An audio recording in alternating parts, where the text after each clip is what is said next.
Deepest, Darkest Secret, Chapter 21. While Troy and Luke continue to fish, Sophia goes into the cabin. She finds Troy's grandmother in the kitchen cooking the jambalaya. All the vegetables and meats have been chopped, and she's starting to brown the sausage in canola oil. The bread and cake are already in the oven. To his grandmother, she says in French, "Anything I can do to help?" "With the cooking? No, my dear, but please talk with me." The women spend the next few hours talking, laughing, and finishing the meal. Troy's grandmother has lived quite the life. She entertains Sophia with stories of her childhood, her early relationship with Troy's grandfather, her children, and of course, Troy. Mostly, Sophia listens. "I remember one summer," Grandmère begins. "Troy must have been 8 or 9. He found a kitten curled up next to a tree. That poor little thing couldn't have been more than a few days old. He looked around for hours trying to find its mama, but there were no other cats around. I had to go buy formula in little bottles so he could hand feed it. Once it was able to eat on its own, Troy thought he could run around with it outside and play. Poor child was crushed when it ran off into the swamp and never returned." "Poor little Troy," Sophia says as she feels her phone vibrate in her pocket. When she pulls it out to check to see who has texted, she gasped. "I was supposed to split my time between you and Troy. I haven't been out there in 2 hours at least. I'll be back." "Take your time, dear. I'm not going anywhere." She runs out of the cabin, right into Troy. She begins to fall backwards, and Troy grabs her by the waist. They look into each other's eyes. Troy feels a strong urge to kiss her, but he knows they're being watched. "Well, hey there," he says. "Miss me?" "Troy, I'm so sorry. Your grandmother has been telling me stories. She's lived an interesting life. I was enjoying our chat and cooking. I lost track of time." "No worries. Luke caught another bass. He learned quickly. I caught a few that were too small to keep, but I did finally reel one in that we can eat. We thought we'd come back to the cabin, clean them, and see if Grandmère will fry them up. How's your conversation going with her?" "Pretty good. There are definitely some differences in my formal French training and her Cajun French. I have had to ask her to slow down a few times, but we're figuring it out," she says as she sees Luke walk up, struggling to carry the ice chest. Sophia pulls away from Troy. "Let me help you, Luke." Luke shakes his head, turns the ice chest away from her, and gives her an "I've got it" look. "Okay then, you've got it." "He wouldn't let me help either," Troy tells her, and then directs Luke to a small shed out behind the cabin with a table where they can clean the fish. He grabs Sophia's hand. "Can you handle watching the fish get cleaned?" Sophia turns a little green. "I think I'll pass. How long will it take?" "Not too long. Go back in with Grandmère. When we're done, we'll bring in the fish and she and Luke can fry it up. You and I can get some alone time then. Maybe go for a walk around the property?" "That sounds perfect." She kisses him on the cheek and goes back inside. From the window, Sophia watches as Luke and Troy walk behind the cabin, and again, the thought about him being a good father one day invades her brain. Sophia tells Troy's grandmother what's happening, and they sit in the living room talking while they wait. Sure enough, in no time at all, the boys come inside with 6 fillets. They bring them to the kitchen, and Grandmère gets Luke to gather the ingredients for the fish fry. Sophia is amazed at how well they communicate when neither of them can really talk to the other. "Ready for that walk?" Troy asks Sophia. "Yes, let's go." Troy takes Sophia's hand and brings her on a tour of the land his grandmother owns. He shows her all the places that have special memories for him. Stopping at a few, he tells her stories of his childhood. In the very back of the property, he stops at the biggest cypress tree Sophia has ever seen. Troy lets go of her hand so he can point.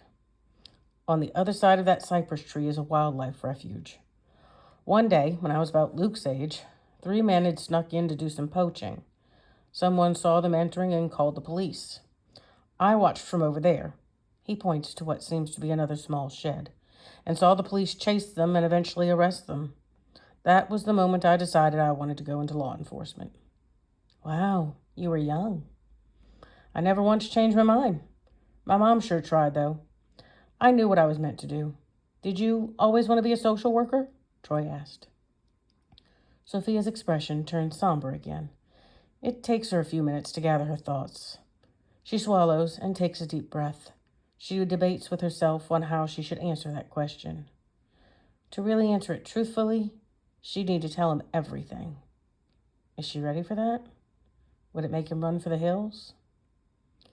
No, not always. Growing up, I wanted to be a teacher like my mom. What changed your mind? Troy, I would have to tell you a very long story to answer that question. It's a story I'm not very proud of, and I hope you understand, but I can't tell you just yet. It's not something a lot of people know about me. He runs his hands through her hair, pushing it back from her face as he stares deeply into her eyes. He pulls her towards him and kisses her softly on the forehead, the nose, the lips. His thumbs stroke her cheeks. When his body starts to react, he pulls back so their chests are not touching anymore. I can't imagine a single thing you could tell me that would make me think badly of you. But if you're not up to telling me right now, I'll wait. Maybe one day when we're old and gray, you can confide in me. Sophia laughs. If we make it to the old and gray stage of life together, I think you'll know before that. I think we better get back to Luke and Grandmère before they come looking for us. I know you're right, but every part of me is screaming no. She moves her hands over his chest, gazing into his eyes. Sophia, he groans. What are you doing to me? She steps back. Oh, you're right. I got carried away a little. I'm not like that. I'm sorry. He gives her a sultry smile, takes both hands in his, and places them on his chest. I'm not saying I didn't enjoy it. I was more referring to what you were doing to my heart than my body, although you were doing more to my body than what you were doing with your hands. Shaking his head as if he's trying to shake off the feeling he's getting, he says, maybe we do need to cool down. Definitely. I need to tell you, though, I've only ever given myself to one man. That was at a low point in my life and is what brought me to God. I obviously know I can never be a virgin again, but I can still save myself for the man I'm going to marry. I guess it's time for my confession, Troy says. I am a virgin. It may be hard to believe these days that a man of 25 has never been with a woman, but it's true. That has broken up a lot of my relationships, believe it or not. Usually it's the other way around, I know. So you don't have to worry about me pressuring you into that. Sophia is shocked. He is definitely the first man she's dated since her first who wasn't in it for the sex. If he's being honest, maybe this really could work out. Is that what you were talking about at dinner the other night, when you said your girlfriends in the past didn't have values that matched yours? Yes. I thought it would be safe dating women from church, but it seems as though premarital sex is something that's just accepted these days. I hope you're not offended by me saying that. I find it refreshing that you realized it was something you shouldn't do, so you don't anymore. Not at all. I can admit my sins. What matters to God now is that I've repented and I've changed my ways. Thanks for understanding. She takes her hands from his chest and grabs his. Holding hands, they make the long walk back to the cabin. The smell of fried fish wafts in the breeze as they approach. They find Luke and Grandmère setting the table for lunch, even though it's a little early.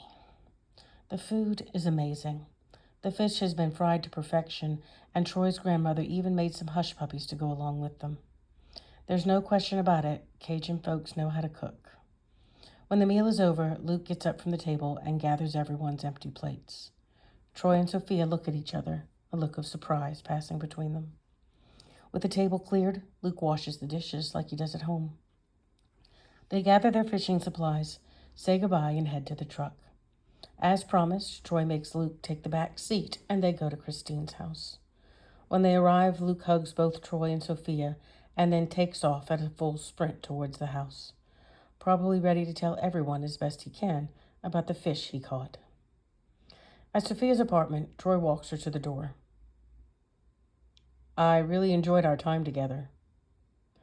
Troy, it was a great day. Thank you so much for taking me. I love talking to your grandmother and seeing where you spent time as a child. I'm sorry I didn't spend a lot of time on the pier fishing with you, and that I brought the mood down for a little while. Think nothing of it. I hope one day you're comfortable enough to let me all the way in. As for the fishing part, it's not everyone's idea of a fun time. I get that. One day, I'll have a son to teach. She unlocks her door and turns back to him. He bends down and kisses her, this time with a little more passion. Pulling away, he stares into her eyes. On Sundays, I have a later shift so I can go to church. Would you like to join me? Or would you rather go to your own church? I'm not a church snob. I usually attend a Baptist service, but I've been to Methodist churches and Catholic churches. As long as they're preaching from the Word of God, it's all pretty much the same to me. Where do you go? I go to First Baptist, actually.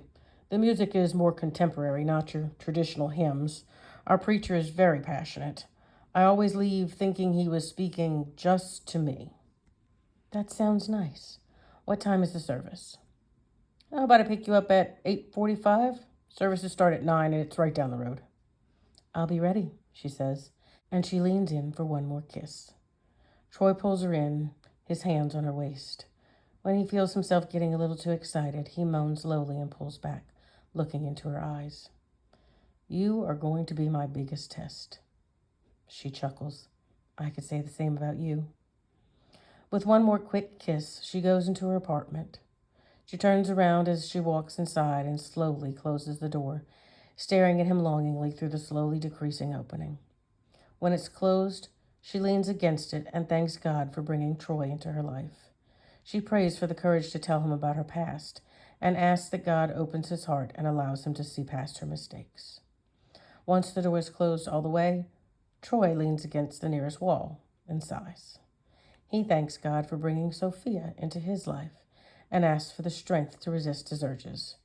There's no doubt in his mind that if she didn't feel the same way about a physical relationship, she could be the one that would make him break his vow. Maybe one day they'll be able to come together without breaking their promises to God.